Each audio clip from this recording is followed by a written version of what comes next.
All right, what's going on, guys? Trev back again, here to bring you another video. This one's going to be doing another Walking Dead video for today, leading up to the 11th episode for the Walking Dead Season 10 Morning Star. In this one first, we're going to take a look through some of the awesome new preview pictures we have for this upcoming episode. Looks freaking awesome, and then we'll get into some of your guys' questions after episode 10 after that.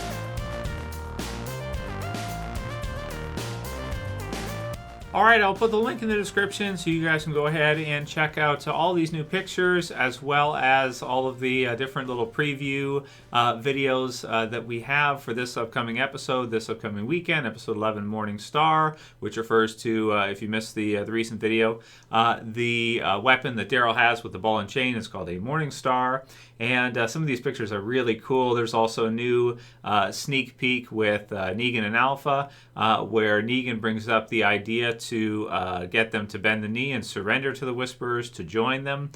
So maybe Negan trying to talk some sense into Alpha not to massacre and absolutely kill everybody. We'll see if he's able to sway her. However, you know, they've got to win the battle first, right? Because the survivors, I guess, possibly could beat the Whisperers, right? You know, we'll have to see how the Battle of the Hilltop plays out. But I guess if the Whisperers do win, Negan at least wants to present the idea that we could have, you know, the people who surrender join us, and that way, you know, they wouldn't all be just killed. So maybe Negan's sort of helping out the survivors from the side of the Whisperers here with that one. And also, you can see, man, his Whisper gear looks kind of cool, if you ask me. I like the look of Whisper Negan. It's pretty sweet. There's another sneak peek with a whole bunch of electrical wire that most likely Eugene has rigged to some kind of a truck or vehicle or something, and it's hot, and the zombies are coming through and basically getting tripped up by the wire or getting their heads cut off by the wire when they hit it. But eventually, when so many of them do hit it, it starts to fail in the sneak peek, so you can see that that's not going to take them all out. It might slow them down a bit or take out a few of them, but it's not gonna work against all of them. And then the other sneak peek is just of Negan, who's just whipping Alpha as per usual with a branch or whatever it is, you know, on the wrists to make her strong or whatever it is she's going for with doing that as kind of a Whisper routine that they go through. And I do want to say thank you guys very much. If you missed it on Sunday, we did a nice long live stream that was 90 minutes long. It was really cool. Want to thank everybody for joining us. We'll do another one this weekend after this episode, and I might do them just basically every week after each episode of Walking Dead because people are really enjoying them. That's around let's say 11:30 or 12 Eastern time Sunday nights after the episodes air. So thank you guys all for that. And the super chat. If you didn't get a chance to join, you can join this upcoming weekend, or if you want to contribute to the channel, you can do so through Patreon. Link will be in the description. Patreon.com/TrevsChan2 to sign up for a walker or whatever you want to do. There's some different options there to help support the channel. So here's the pictures we have. So first, the Negan one with the Whisperers in the back. You can see they've got their bow and arrows ready, and there's also one of Beta maybe getting some sap from the trees. So I don't know if they're going to be using that somehow to against the Hilltop. You know, maybe with in combination with fire or something, we'll see. But I just like the look of Whisper Negan. It's kind of cool. You can sort of hardly recognize him. You can tell from the jacket and everything that it's him. But if he had on different clothing, it wouldn't be so easy to tell, especially because his eyes are kind of covered by the hair at the top. But I like that they chose like a black type of hair that matches Negan and not some kind of like blonde color or something that wouldn't go, you know, so well with it. But it's still really cool, and it's fun to see how he's become such a notable Whisperer in such a short period of time. We have this one here where he's talking to Alpha, and she's got a bow and or maybe he's holding it and arrow there. You know, it looks like he's trying to talk some sense into her or something like this. Maybe he's trying to tell her like don't do this or something. There's, you know, innocent people here, whatever, something like that. And she's not gonna listen, right? There's no way she's gonna listen. But you know, he's kind of giving her the sad puppy dog eyes, you can see, and looking like, you know, this is not good, because there are some good people there, right? There are some good people at the Hilltop, even from Negan's perspective. Even he's got to recognize that not everybody there is you know, somebody that should be killed. Here we have Alpha. Maybe is she lighting the first arrow or something like this that they're going to use before they possibly burn down the hilltop here coming up soon, very likely. So pretty cool, and looks like she's doing pretty well after that fight that she had with Daryl. Here she is again with kind of that cut over her eye. The rest of her looks okay. Her neck looks okay. So maybe the wounds that she had from Daryl were something, but nothing too major, I want to say, right? So there's that. Negan there, and he's got kind of the black around his eyes, right? You can see that. So to fit with the Whisperer stuff that they kind of wear to blend in with the dead. So that's cool. And what does he have in the back? Is it a bat? Something like this. Oh man, we'll see. I would say it's not the Lucille, but he can forge a new Lucille pretty easily, right? So I mean, even just a bat will do it by itself. You don't really need the barbed wire, do you? Most of the time, probably not.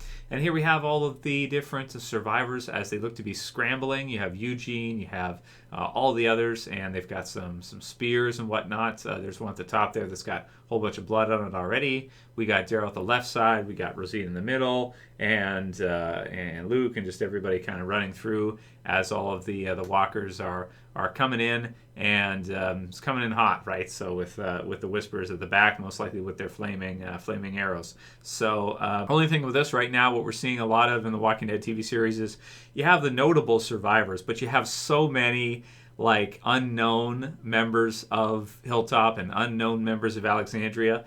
It's just really weird that you have so many of them that we are just to assume, well, okay, they're just people that are, unnotable, that are just in the communities. But it's just kind of weird because I remember back in the, back earlier on in the series where we knew most of those survivors. Like we had a good understanding of almost who everybody was who was there.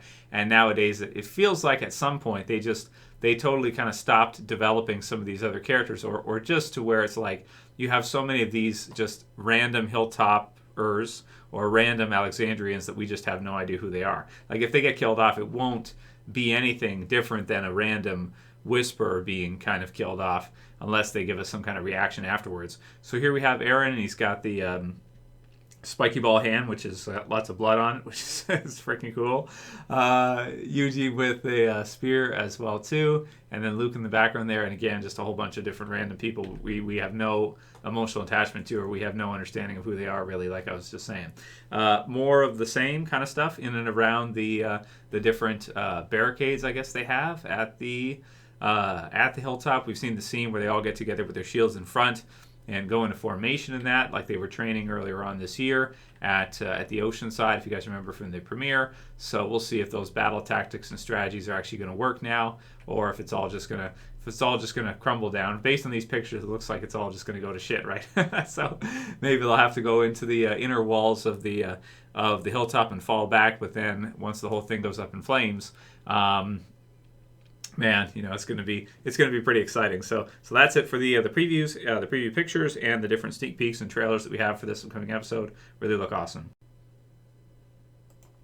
So we did also go through a ton of your guys' different responses, reactions, and questions in the live stream. And if you haven't seen it yet, you could watch it back. It's 90 minutes long. It was a lot of fun. It shows your guys' questions coming in as we answer them. So I love them. We're going to keep doing them going forward. And, maybe it'll just be like a consistent thing going forward for the channel now. Every week we do live streams after the new episode. So maybe that makes sense. We'll see.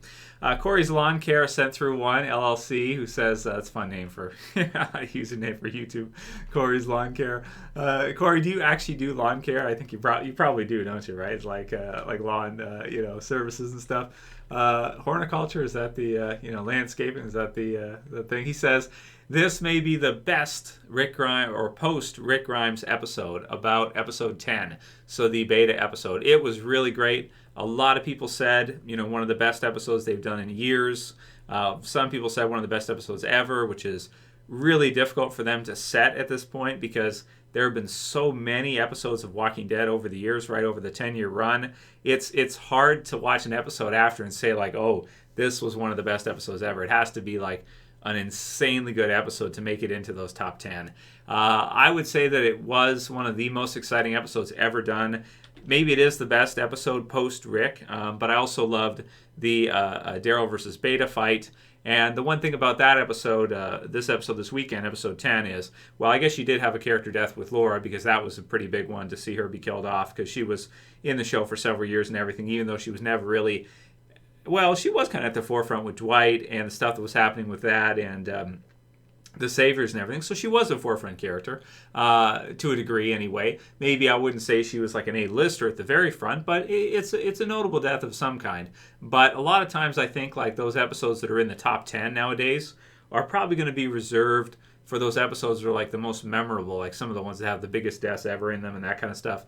And it'd be difficult to have an episode like the one we just saw, episode 10, be in there, but for people who like hacker slasher movies or Halloween or things like that, I bet they absolutely loved it. It was so cool, man. It was really, really good. Next one comes from Alicia Of The Dead, who says, it was a great episode, and Daryl got way more hurt than Alpha in the fight. That's true. In a lot of ways, Alpha kind of kicked Daryl's ass, or at least it was close, right? I mean, she had the double barrel shotgun. She was within range. She was knocking to have the walkers come in, and it seemed close. And she, the knife she got him with was just a little bit low, but if it had been a little bit higher on his thigh, that would have been it. He would have been dead for sure. And also, if Lydia didn't come to his rescue and the Whisperers found him, he would have been a dead man for sure. So I do think that Alpha probably got the better of him, but Daryl definitely put on a good show because he was by himself. And Alpha had a whole bunch of her Whisperers with her. And Daryl managed to take them all down, take down the walkers, and almost take down Alpha at the same time. So it was an exciting fight as well, too. I mean, you know, really exciting episode. Beta and Alexandria and everything with that. And then Daryl versus Alpha. It was unexpected to see a fight like that, and also one that near the end of it, I almost thought that Alpha was going to die. Like it was close, right? So, but it was. That's true. BetterFear WalkingBad92 says Alycia has been alive longer than 90% of the Walking Dead cast. So that's true. So a couple more for Alycia. So you know, maybe I shouldn't have said on, was it Friday when I did that? Let's save the the Alycia obsessing for when Fear is actually on. But it's okay. You know, I realize that's not going to happen. So go ahead, you guys, have fun. You know, if you want to. You know, it's true that she has, right. She's been in the show for 5 full seasons, and season 6 will be airing soon. And 90% of the Walking Dead cast, yeah, man. I mean, how many characters from the original Walking Dead series are still in the show now that came in at or before season 5 or 4? You know, if you count the ones that are there, I mean, we all remember right away. Daryl, Carol, Michonne, Maggie, Erin came in season 5, so she was introduced about the same time, and the other the Fear crew too. You know, Strand, Daniel, about the same time as Erin, and then Eugene just like before that, because that was season 4, and then we're in season 10 now. So almost just as long as like Eugene and some of the other OG ones. So if you think of it in terms of that, for anybody who's watched Fear all the way through, it's very true. And yeah, I mean, it's cool. You guys can send through whatever comments you want. I'm not going to try to you know, dissuade you from that. Let's go right ahead. Coma Drug 235 says Beta took the vest from the guys he killed in the house. He put it on before Judith shot him. So that was a nice catch. I didn't think about that until I saw a few people comment that. So Coma Drug got it first, I think. And that's true. You see the guys from that other group, the road group, whatever they were called. So they're putting the vest on, and then Beta shuts the lights off, right? So we are to assume that he killed them, took the vest, put the vest on, because he's like, oh, I'm going to use this, why not? So he puts it on, and then when Judith shoots him later, it saves him. So if he didn't kill those guys first and get that vest, he might be dead right now. Or, well, he would be, right? So so that's kind of cool. I'm surprised I didn't catch that first, but that's a good point.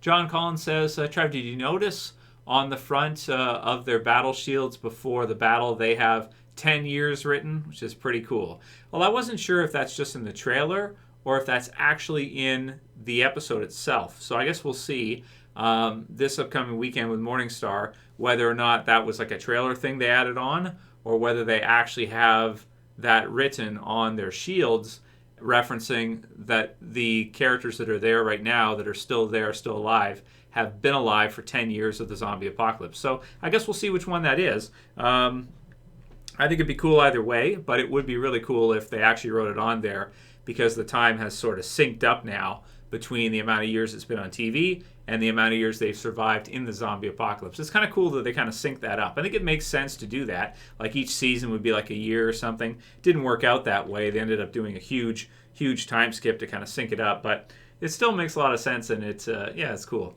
Harry Solomon said, Trev, when I said, quote, that some lady ate a bat, then it broke out the coronavirus.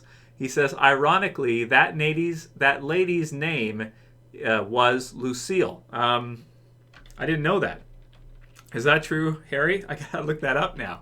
So the coronavirus, as you guys know, which is, all the news rage lately, from starting in China, apparently, that some lady ate a bat or whatever. That's one of the ways they think it might have started. At least I saw some news coverage that it is. I don't know if that's been bashed down now and rejected as the official kind of explanation, if it's some kind of alien pathogen or something. I don't know. I'm not sure the virus, what it is exactly. I haven't looked into it too much myself. But is that true, Harry, that the lady's name who ate the bat is actually Lucille? Because if that's true, I just think that's really freaking like the biggest coincidence ever, or it's really weird. So I'm not going to put my conspiracy hat on, but that's really ironic if her name actually was Lucille and it starts the virus and stuff, because everybody's like, oh, there's a zombie apocalypse starting, whatever. But maybe we shouldn't joke about it too much, because people have actually died, right? So that's where it's like, okay, now it's serious. So, but that is really weird. Jamal Rana says, I love the live streams. Think you should carry them on if you can. So I probably can. We can probably do it each week. We can probably do it like a normal thing going forward.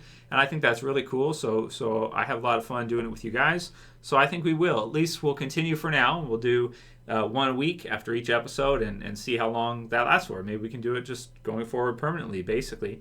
C. Benny7 says, I generally didn't like the episode. The last segment was the best of this one. So not everybody agrees that it was an awesome episode with episode 10. You have C. Benny here who says that it wasn't, right? So, okay. So not everybody liked it. Thomas Nocter says, I like the way Scott scared off Beta. Definitely a Scott episode. So, like, what? I don't know what the hell. I don't know what to say about that one, right? Everybody's talking about Scott, right? It's like, oh, goodness. Well, okay. At least he's got something. Okay, last one will be from Ryan Respect, who says, this is one of the best episodes they've done in a long, long time. And I do have to agree with him, and I think we've got more really good ones coming up. Morning Star looks great, and then the others after that should be really good as well, too. I think with Season 10 this year, we had to be a little bit patient, because they decided to do kind of the first half season with the story around Gabriel and Dante and that whole thing. I think it turned out great, even to consider that Dante dug up the grave that he put Cheryl in, and then Beta used that spot, because the ground was loose, to come up out of. So it must have been somehow coordinated, which is kind of cool. So it's kind of cool how like that part from the beginning with Dante bleeds into this second half with Beta using that same spot to get up through the ground, because it was loose, because he had been digging it up so he could actually get through it. Otherwise, if there's hard clay and stuff with your bare hands, you're not going to be able to get through it. Maybe if you have a shovel or something, you dig up from the bottom, but yeah, it's kind of tricky. You don't want to get buried alive, so or trapped underneath or something. So anyway, that'll be it for today's video, guys. I might see you again tomorrow, or at least very soon, for another Walking Dead video. Let me know what you think. Leave your comments below, and if you liked it, please thumb it up below. You can share, you can favorite, and you can subscribe at the bottom left. Check out the Patreon. Join us for the next live stream. So for this one, I'll see you guys again soon. For another, it's Trev, and I'm saying peace. Later, guys. See you soon.